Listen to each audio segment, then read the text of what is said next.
Добрый день, уважаемые коллеги! Мы рады приветствовать вас в Коми-Республиканском институте развития образования.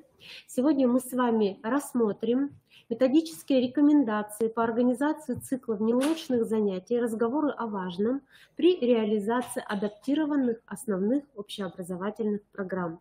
Данные методические рекомендации разработаны Министерством просвещения Российской Федерации. Сразу же вам скажу, что по завершению нашего вебинара вы сможете скачать данные методические рекомендации, если вы еще их не видели, ну и, конечно же, презентацию, которую я сегодня подготовила для вас. Ну что, давайте начнем. Проведение цикла внеурочных занятий «Разговоры о важном» в рамках реализации программы воспитательной деятельности отвечает целям и задачам формирования и развития жизненной компетенции обучающихся с ограниченными возможностями здоровья и с инвалидностями. Предлагаемая структура и логика внеурочных занятий, вы с ней уже все знакомы, не требует внесения каких-то принципиальных изменений при проведении именно вами данной работы. В то же время цикл внеурочных занятий «Разговоры о важном» должен быть реализован с учетом особых образовательных потребностей разных возрастных и нозологических групп, обучающихся с ОВЗ, их индивидуальных особенностей, здоровья, развития, организации образования. Структура данных методических рекомендаций включает в себя описание общих и дифференцированных по группам обучающихся специальных условий проведения занятий. Сначала мы с вами остановимся на общих рекомендациях по созданию специальных, в том числе психолого-педагогических условий при проведении цикла внеурочных занятий «Разговоры о важном». Организуемые педагогами виды деятельности с участием детей с ОВЗ должны учитывать своеобразие психофизического, в том числе социально-эмоционального развития данной категории обучающихся. Важно учитывать чувства и интересы детей с ОВЗ с разным жизненным опытом, разными сенсорными, коммуникативными и двигательными возможностями. Для достижения данной цели рекомендуется: первое, сократить или разбить на части объем материала, который предлагается в сценариях занятий в форме непрерывного рассказа учителя. Шире использовать интерактивные формы, игровые приемы, наглядно-практические методы обучения. Уменьшить общий объем видов деятельности на одном занятии или сократить их количество. Далее предлагается предусмотреть дополнительный отбор, адаптацию по содержанию и форме предъявления стимульного иллюстративного материала. Так, например, фото или видеоматериалы должны включать детей с ОВЗ, например, ребенок в очках или со слуховым аппаратом, либо ребенок в специальном кресле, или это взрослые с ОВЗ, например, дедушка с палочкой. При этом эмоциональный фон фотографии остается таким же позитивным. Должны быть использованы в том числе примеры успеха людей с ОВЗ. Это паралимпийцы, известные люди с ОВЗ. При отборе фото и видеоматериалов важно уменьшить объем постановочных, то есть искусственных сюжетов, отдавая приоритет сюжетным линиям, приближенным к ситуации жизни обучающихся конкретном в нашем регионе. Например, семья собирает урожай, либо семья завтракает. Бабушка — это и не только на фотографии с укладкой на голове, но и, например, в платочке. На фото должны быть люди разных национальностей, возрастов, разных возможностей по состоянию здоровья. Части обучающихся с ОВЗ необходим раздаточный, предметный и картинный материал для индивидуального ознакомления. Но тут тоже вот сразу же оговорка, что это должна быть обязательно рекомендация специалистов службы медико-психолого-педагогического сопровождения. В зависимости от состояния слуха, зрения и речи возможно включать в перечень дидактического материала занятий, пиктограммы, простые схемы, простые таблицы, карточки с предметным, символичным, сюжетным изображением. Например, при сохранном слухе или зрении звуковой ряд может сопровождаться визуальным, и наоборот, звуки природы сопровождаются картинкой с изображением конкретного природного ландшафта, ну или птиц. В зависимости от познавательных и коммуникативных возможностей обучающихся в мотивационной части занятия применяется следующая последовательность методических приемов. Перед показом видеоматериала учитель задает проблемный вопрос, предлагает утверждение, которое вызывает интерес или удивление детей. Педагог очень кратко знакомит детей с содержанием занятий либо видеоролика. После просмотра видеоролика учитель задает вопрос, что узнали, что понравилось, почему. Следует давать возможность ребенку с ОВЗ отвечать любым способом, не только устно, но и, возможно, с помощью каких-то условных обозначений либо пиктограмм. В зависимости от рекомендаций специалистов службы медико-психолого-педагогического сопровождения необходимо предусмотреть и релаксационные, и динамические паузы продолжительностью не менее 2 минут, в том числе с использованием знакомых обучающимся упражнений для профилактики зрительного утомления, повышения активности центральной нервной системы, снятия напряжения с мышц шеи и плечевого пояса, также с мышц туловища для укрепления мышц и связок нижних конечностей. Непрерывная продолжительность выполнения интерактивных заданий для детей в возрасте от 6 до 9 лет должна быть не менее 10 минут. Использование интерактивной доски детьми до 10 лет не должно превышать 20 минут. Старше 10 лет – 30 минут. Использование компьютера для учеников первых-вторых классов – 20 минут. Третьих-четвертых классов 25 минут, пятых-девятых классов 30 минут и для 10-11 классов это 35 минут. Общая продолжительность использования электронных средств обучения на занятии корректируется с учетом медицинских показаний. Не рекомендуется одновременное использование детьми на занятиях более 2 различных электронных средств, например, интерактивной доски и персонального компьютера, либо интерактивной доски и планшета. Следующие рекомендации представлены для организации работы с обучающимися с нарушениями слуха. При проведении внеурочных занятий рекомендуется сохранить тематику занятий. В то же время требуется обязательная адаптация содержания каждого занятия с учетом доступности для понимания обучающимися с нарушением слуха, например, при обучении глухих детей первых и вторых классов, из содержания занятия по теме «День знаний», которая у нас уже прошла, было рекомендовано исключить предлагаемую информацию об истории Дня знаний, шире раскрыть с использованием соответствующих дидактических материалов традиции праздника, сведения об учебной и внеурочной деятельности детей в школе. Далее. С учетом непрерывности коррекционно-развивающей направленности всех форм урочной и внеурочной деятельности, например, применение разных форм речи – словесной, устной, письменной или дактильной, и жестовой, формирование и развитие слухозрительного восприятия устной речи, речевого слуха, произносительной стороны речи.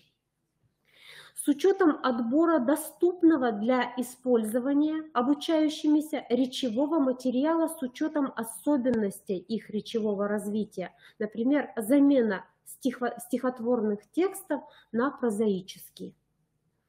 С учетом подбора методов и приемов обучения, видов работы, дидактических материалов, способствующих достижению планируемых результатов занятия. Например, эвристическую беседу заменить на простую беседу. Интерактивные дидактические игры разработать с учетом уровня общего и речевого развития разных категорий обучающихся с нарушением слуха. Следующие рекомендации для организации работы с детьми, с обучающимися с нарушением зрения. Цикл внеурочных занятий «Разговоры о важном» должен быть реализован с учетом особых образовательных потребностей разных категорий слепых и слабовидящих обучающихся, их зрительных особенностей. При постановке целей занятий необходимо учитывать ориентацию слепых и слабовидящих обучающихся на инклюзивное образование, успешную жизненную и профессиональную самореализацию, трудовую деятельность, развитие самостоятельности, формирование активной жизненной позиции, ценности к трудовой деятельности. Целенаправленную активизацию и развитие ведущих функций сохранных анализаторов,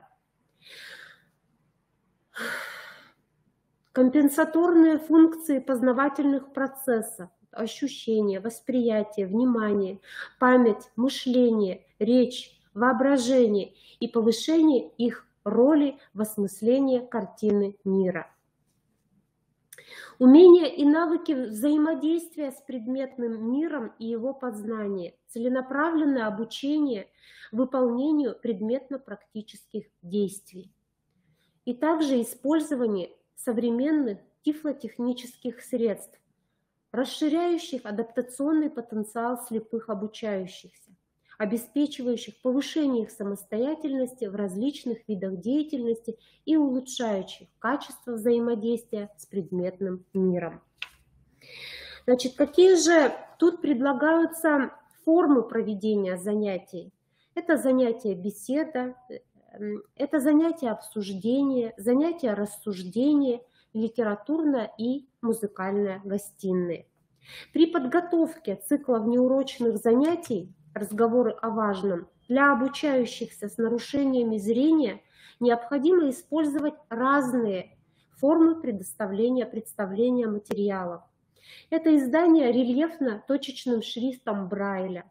Это специальные цифровые аудиозаписи, электронные форматы текстов, которые представлены на слайде, также рельефные изображения и наглядные пособия.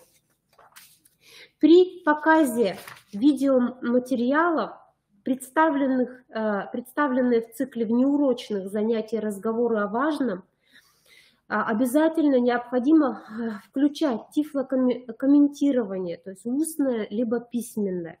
Выбираемые цифровые сервисы и платформы должны быть доступны слепым и слабовидящим обучающимся. Интерфейс используемых программ должен обеспечивать возможность управления с помощью клавиатуры компьютера. При адаптации интерактивных заданий для слепых и слабовидящих обучающихся необходимо использовать тифлоинформационные технологии, которые также представлены на данном слайде. Также в помощь для слабовидящих это управление программами увеличения изображения на экране компьютера.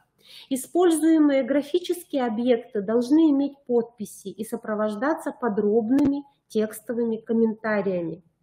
Мотивационный блок занятия должен включать работу, направленную на формирование положительной мотивации и пробуждение интереса к изучению материала, выявление степени сформированности представлений об объектах и явлениях, относящихся к теме занятия, коррекционную работу по формированию предметно-пространственных представлений, В начальной школе интерактивные занятия целесообразно заменить дидактическими играми с использованием натуральной наглядности, а также наглядных пособий, специально созданных для адаптированных для обучающихся с нарушениями зрения.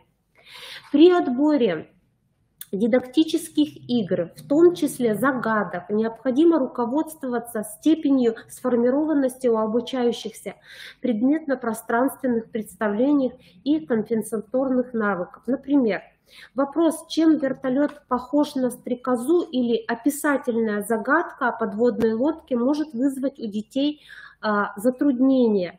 Визуализацию заданий и дидактических материалов на экране следует заменить устной речью учителя или индивидуальными карточками. Например, учитель задает вопрос или загадывает загадку.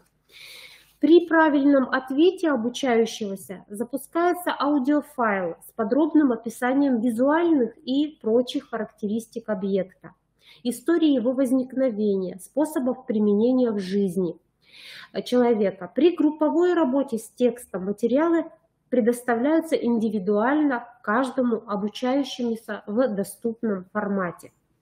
В заключение занятия учителя необходимо убедиться, что у обучающегося сложились точные и объективные представления об изучаемых объектах и явлениях. Важно выяснить, понятна ли обучающимся визуальная составляющая изученного материала. Для этого могут быть предложены специальные вопросы и задания, например, «Опиши флаг России», что может быть изображено на открытке, которую ты подарил бы маме в День матери. Следующие рекомендации для организации работы с детьми с нарушениями речи. Цели и задачи занятий и разговоры о важном для обучающихся с нарушениями речи расширяются за счет постановки специфических коррекционных целей и задач. Это расширение арсенала речеязыковых средств и формирование умения их активного использования в процессе учебной деятельности и социальной коммуникации. Это совершенствование речемыслительной деятельности, коммуникативных умений и навыков, обеспечивающих свободное владение русским литературным языком в разных сферах и ситуациях его использования. Это развитие готовности и способности к речевому взаимодействию и взаимопониманию, потребности к речевому самосовершенствованию. Это формирование и развитие текстовой компетенции, это умение работать с текстом в ходе его восприятия, а также его продуцирования, осуществлять информационный поиск, извлекать и преобразовывать необходимую информацию. Развитие умений опознавать, анализировать, классифицировать языковые факты, оценивать их с точки зрения нормативности, соответствия ситуации в сфере общения. Развитие способности пользоваться устной и письменной речью в ходе различных социальных ситуаций. В сценариях для начальной школы предусматривается сокращение и адаптация речевого материала. Для обучающихся первого года обучения, например, по теме «День знаний», возможна замена речевого материала экскурсией по школьному зданию. Упрощение материала осуществляется также за счет исключения дат и сокращения количества географических названий. Кроме того, для обучающихся дополнительного первого и второго классов предусматриваются краткие ответы на вопросы, отсутствуют задания по составлению текстов. Для всех обучающихся сценарии могут быть сокращены примерно на 1/3, поскольку требуется дополнительная речевая работа. Прежде всего за счет проведения предварительной словарной работы. Важно учитывать, что количество вновь вводимой лексики не должно превышать 5-7 словарных единиц. Перед предъявлением видео или аудиоматериала проводится предварительная работа по активизации знаний у детей. После знакомства с текстом проводится работа по проверке уровня понимания. Для лучшего закрепления видео, аудио, печатный материал может быть предъявлен повторно для дальнейшей работы. В сценариях должно быть предусмотрено формирование и развитие различных видов устной речи. Разговорно-диалогической, описательно-повествовательной на основе обогащения знаний об окружающей действительности.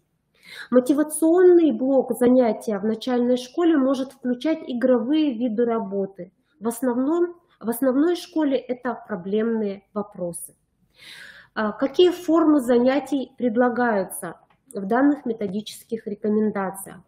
Ответы на вопросы по просмотренному видео или прослушанному материалу, составление коротких сообщений по внешним опорам с учетом степени выраженности и структуры речевого дефекта, ну а также другие доступные для контингента класса виды занятий, которые предлагаются в сценариях.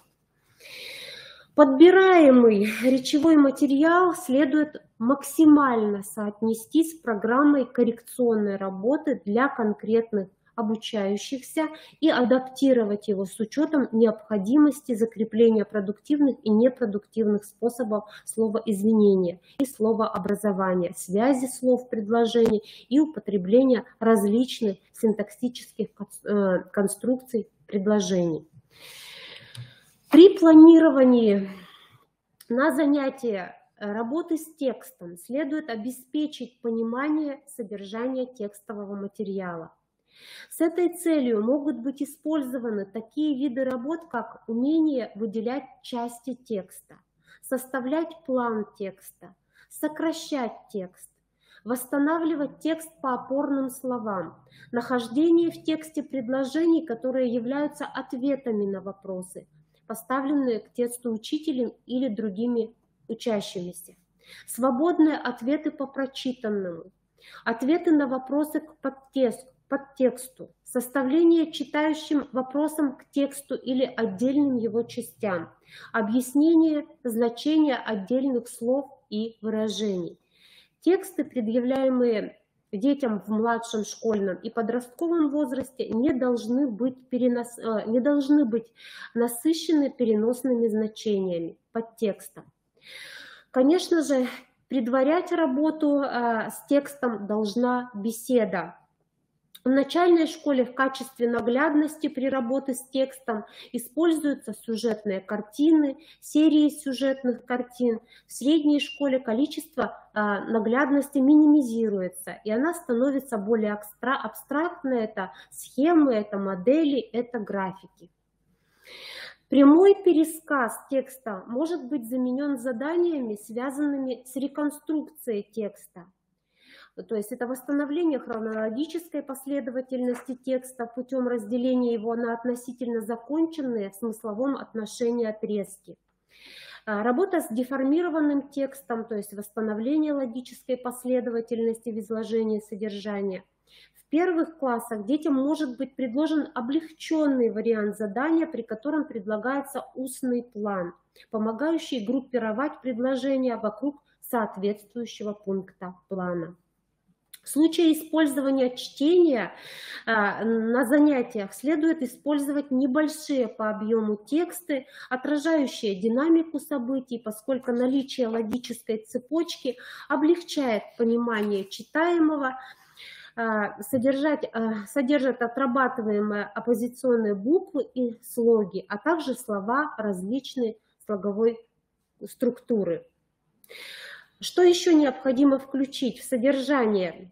Необходимо включить материал, который предусматривает совершение речемыслительных операций. Например, анализ материала занятия, выявление в нем причинно-следственных, пространственных, временных и других семантических отношений и вербализацию. В заключение проводится обобщение информации, в том числе в плане понятий, использовавшихся в ходе изучения темы. Анализируются лексико-грамматические категории и синтаксические конструкции, которые были использованы в ходе занятия. Важно подвести детей к формулированию выводов и суждений, используя при необходимости наглядные опоры, также схемы, изображения и план. Следующие рекомендации предлагаются для организации работы с обучающимися с нарушениями опорно-двигательного аппарата. Для реализации целей внеурочных занятий из цикла «Разговоры о важном» для обучающихся с нарушениями опорно-двигательного аппарата необходима адаптация дидактического материала с учетом особенностей психофизического развития и имеющихся у обучающихся ограничений. При постановке целей внеурочных занятий следует ориентироваться на высокую значимость для детей этой нозологической группы занятий, направленных на расширение социального опыта, мотивацию взаимодействия со сверстниками, развитие речевых и коммуникативных возможностей, самостоятельности и потребности в самореализации. При выборе формы проведения занятия необходимо учитывать индивидуальные особенности двигательного развития обучающихся, состояние общей моторики и функциональные возможности рук, наличие коммуникативных затруднений, состояние зрения и слуха, темп деятельности, потребность в посторонней помощи для решения учебных задач. При организации совместной деятельности предпочтительно комплектование группы из обучающихся с двигательными нарушениями, испытывающими сходные трудности. В случае организации совместной деятельности обучающих с нарушениями опорно-двигательного аппарата, с обучающимися, не имеющими двигательных ограничений, оправдано проведение пропедевтических занятий или предварительная подготовка к проведению занятия, возможность которой предоставляется ребенку с двигательными нарушениями. Например, подбор материала для группового проекта или выполнение творческого задания для таких обучающихся можно выполнить заблаговременно, а на занятии просто включиться в задание, которое выполняет группа, не снижая темп ее работы. До проведения занятия необходимо выяснить степень осведомленности обучающегося о предмете предстоящего занятия. Комплект материалов для занятия должен включать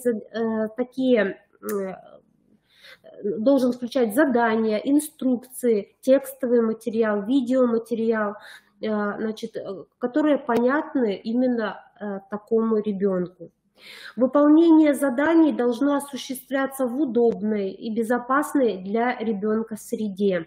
В случае нарастания в поведении обучающегося, проявления утомления, истощения, следует снизить темп и объем нагрузки и предоставить кратковременный отдых.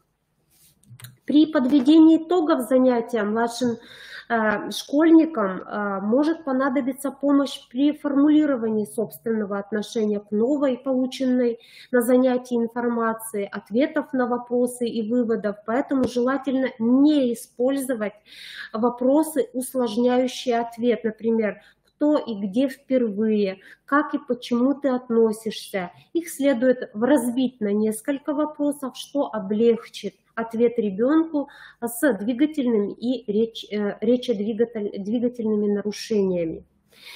Для обучающихся с тяжелыми двигательными и речевыми нарушениями рекомендовано использование специальных технических средств и ассистивных технологий, позволяющих компенсировать имеющиеся ограничения. Это специальные клавиатуры и системы ввода информации, планшеты со специальным программным обеспечением, низкотехнологичные и высокотехнологичные средства для обеспечения альтернативной и дополнительной коммуникации.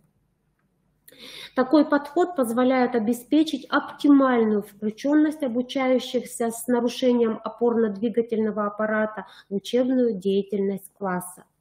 При проведении занятий для обучающихся с разной степенью выраженности двигательных нарушений необходимо обеспечить соблюдение рекомендованного врачом ортопедического режима.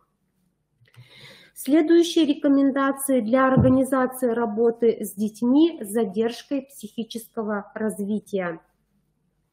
Организация внеурочных занятий с обучающимися ЗПР предусматривает развитие познавательной активности и самостоятельности, расширение социального опыта, развитие коммуникативных навыков, коррекция и развитие мыслительной деятельности, формирование саморегуляции познавательной деятельности и поведения. При определении формы проведения занятий важным становится особая пространственная и временная организация образовательной среды с учетом низкой работоспособности, эмоциональной нестабильности обучающихся с задержкой психического развития.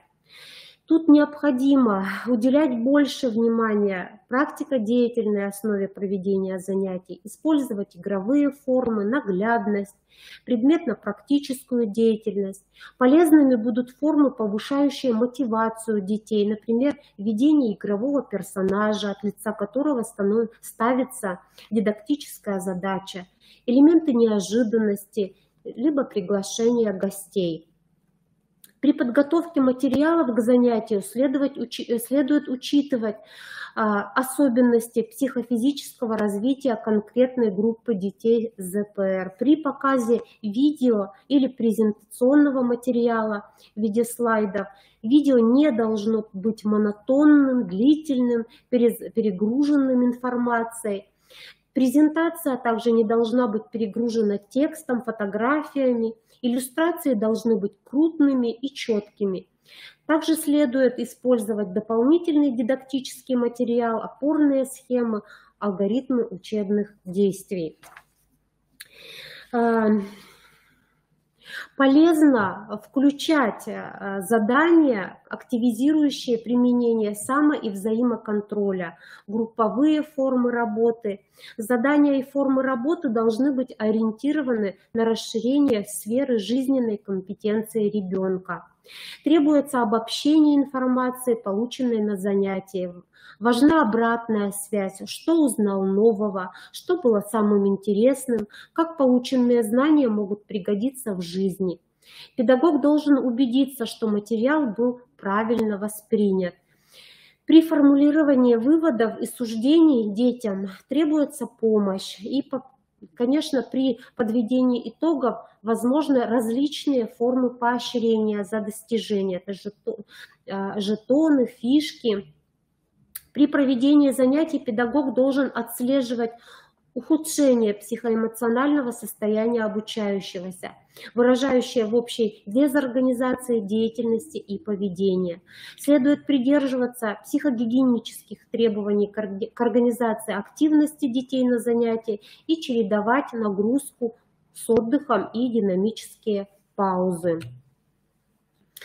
Следующие рекомендации даны и помогут в организации работы с детьми, с обучающимися, с расстройствами аутистического спектра для развития интереса и формирования осмысленного отношения к изучаемым темам, обучающимися с расстройствами аутистического спектра необходимо помочь найти точки пересечения каждой изучаемой темы с личным жизненным опытом.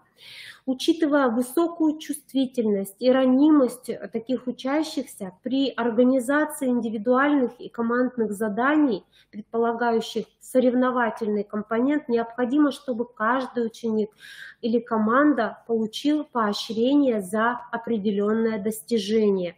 Каковы же требования к комплекту материалов?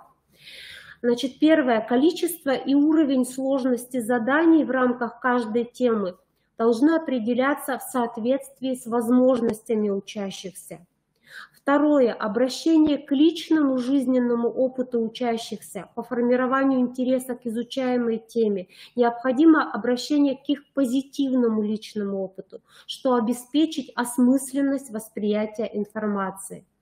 Третье – это подбор фрагментов художественных произведений, мультфильмов, фильмов, книг, иллюстрирующих изучаемую тему, должен осуществляться в соответствии с возможностями и интересами обучающихся. В основной части рекомендуется обсуждение тем занятий дополнить обращением к личному опыту учащихся, используя видео и фотоматериалы из жизни их класса. А в отдельных темах это семейные архивы учеников класса.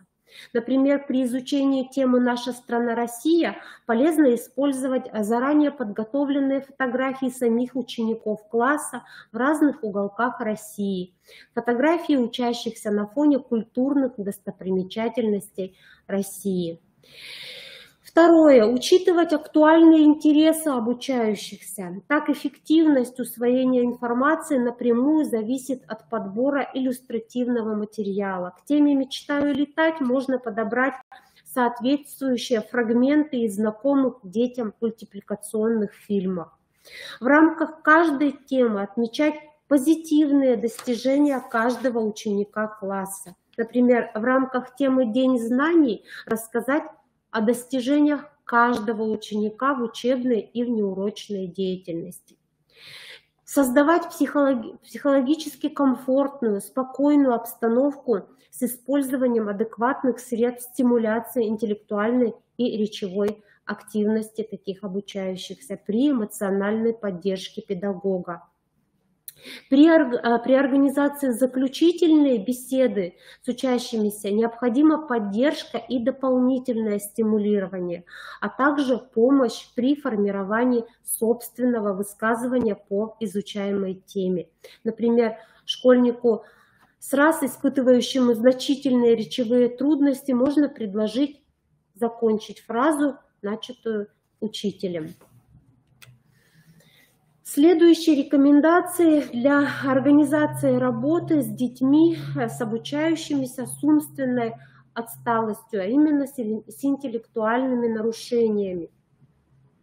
Внеурочные занятия из цикла «Разговоры о важном» должны планироваться с учетом требований первого и второго варианта, адаптированной основной образовательной программы и особых образовательных потребностей обучающихся данной категории.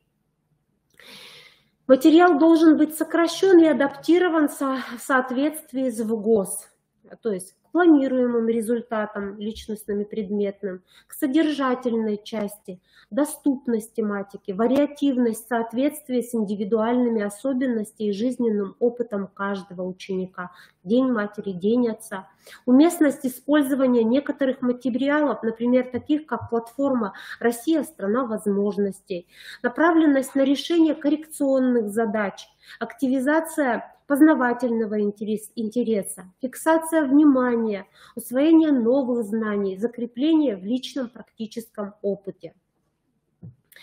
Далее, к подаче материала. Использовать в речи учителя доступные формулировки, сократить или упростить использование терминологии, например, активная жизненная позиция, амбассадоры, подбор стихотворных текстов, пословиц, поговорок должен учитывать коммуникативные возможности обучающихся, умение читать, их личные особенности при организации групповых игр и инсценировок. В начальной школе использовать предметно-практическую и живую наглядность. Дополнительно к видеоурокам учитывать возможности в осмыслении новой информации обучающимися, добавить в содержание конкретизирующие вопросы, заменить эвристическую беседу на общую, активно используя личный опыт детей. Включить игровые приемы обучения с элементами беседы, наглядные и словесные подсказки, интерактивные задания с учетом возрастных и индивидуальных особенностей обучающихся, с возможностью участия каждого ученика. К организации занятий, то есть повторение пройденного материала на последующих уроках, использование физминуток релаксирующих упражнений, включение мероприятий, игровых моментов, поощряющих и стимулирующих активность каждого ученика, создание положительной эмоциональной атмосферы. Таким образом, разработанные сценарии занятий могут быть использованы в работе учителя при организации внеурочной деятельности обучающихся с интеллектуальными нарушениями при следующих условиях. Это с возможностью сохранения структуры занятия и со значительной корректировкой их содержательной части. Следующие рекомендации для организации работы с обучающимися с тяжелыми множественными нарушениями развития. Необходимо адаптировать цели и задачи в соответствии с имеющимися у обучающихся представлениями об окружающем мире, а также актуальными уровнями интеллектуального и речевого развития. Здесь ориентир при постановке целей, развитие нравственных и социокультурных ценностей, практических представлений, умений, навыков для ориентации в социальной среде и правилах поведения, самореализации и достижения максимально возможной самостоятельности. Ориентиры при постановке задач, развитие элементарных представлений о явлениях жизни, объектах окружающего мира, течении времени, о себе, близких окружающих людях, возрасте, своей стране и важных для нее событиях и личностях, развитие коммуникации с помощью доступных средств, взаимодействия и сотрудничества с разными людьми, развитие способностей в различных видах деятельности и умение применять полученные знания в повседневной жизни. При разработке сценариев занятий необходимо учитывать имеющийся практический жизненный опыт обучающихся, сформированность у них образного мышления, возможности слухового и зрительного восприятия. Комплект заданий формируется с учетом необходимых технических средств индивидуальной помощи, использования специфических обучающих средств, например, печатных изображений, предметных и графических алгоритмов, электронных средств коммуникации, внешних стимулов. Для занятий могут быть использованы натуральные объекты, это муляжи, макеты, предметные и сюжетные картинки, пиктограммы с изображением объектов, действий, правил поведения и так далее. Продолжительность и наполнение электронных материалов формируется с учетом состояния здоровья и возможностей концентрации на выполнение задания без потери продуктивности. Рекомендуется использование доступных средств общения, простого вербального и музыкального сопровождения, не перегруженного и ограниченного по длительности. При разработке мотивационного блока занятия необходимо учитывать имеющийся практический жизненный опыт обучающихся, сформированность у них образного мышления, возможности слухового и зрительного восприятия. И тут, значит, необходимо включение педагогических средств и приемов сохранения спокойной, дружелюбной деловой атмосферы, использование эмоционально-выразительных, технических и обучающих средств, улучшающих восприятие, двигательную активность и познавательную активность, увеличивающих длительность внимания и работоспособность. Включение общения с использованием наиболее доступных по содержанию и смыслу инструкций, а также включение представления времени для выполнения каждой части задания самостоятельно. Необходимо адаптирование содержательной части занятия и использование речевого словаря с учетом уровня интеллектуального и речевого развития обучающихся, а также их сенсорных возможностей. Особое внимание здесь следует уделить структурированию образовательного пространства и времени, предполагающему возможность поэтапно, пошагово понимать последовательность и взаимосвязь предлагающихся на занятии явлений и событий. При подведении итогов важно четко сформулировать основные идеи и выводы по теме занятия. Основная задача заключительного этапа – это сохранение положительного импульса от занятия, основанного на балансе между игровой и обучающей компонентой. При проведении занятий обеспечивать соответствующую слухозрительным возможностям обучающихся наглядность материала и также использовать доступные средства общения. Вот, уважаемые коллеги, такие методические рекомендации вам предоставлены. Я думаю, что большинство из вас все-таки с ними уже ознакомились, но для дальнейшей организации работы, наверное, следует все-таки рассмотреть данные методические рекомендации на своих школьных методических объединениях, то есть совместно разобраться в них, совместно разработать и использовать эти методические рекомендации при организации данных занятий. Вот, уважаемые коллеги, в принципе, все методические рекомендации, которые были направлены, я вам представила. Есть ли у вас вопросы?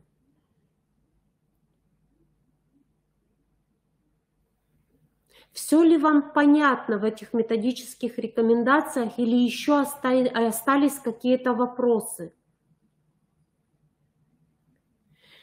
Я думаю, что совместно с консультационным центром мы продолжим данную работу, именно более конкретно, наверное, еще остановимся на тех приемах, может быть, даже опыт чей-то мы покажем. Буквально в сентябре месяце мы, думаю, что с вами еще раз встретимся. Ну а я вам напоминаю, завтра у нас состоится заседание Республиканского методического объединения заместителей директоров по воспитательной работе. Опять же, мы поднимем вопросы по реализации проекта «Разговоры о важном». Также поговорим с вами об актуализации программ воспитания, которые должны быть у нас в течение сентября завершены. Ну и еще раз остановимся на государственных символах, потому что мы смотрим ваши фотографии, видео с ваших мероприятий торжественных, и все равно видим, что достаточно много ошибок. Поэтому приглашаем вас завтра. А на следующей неделе у нас состоится Республиканские методические объединения руководителей образовательных организаций и классных руководителей. Но если нет вопросов, я сейчас открываю вам материалы, и вы можете их уже скачать. Я вас благодарю за то, что вы нашли время и поучаствовали в нашем сегодняшнем вебинаре. До свидания, до скорых встреч!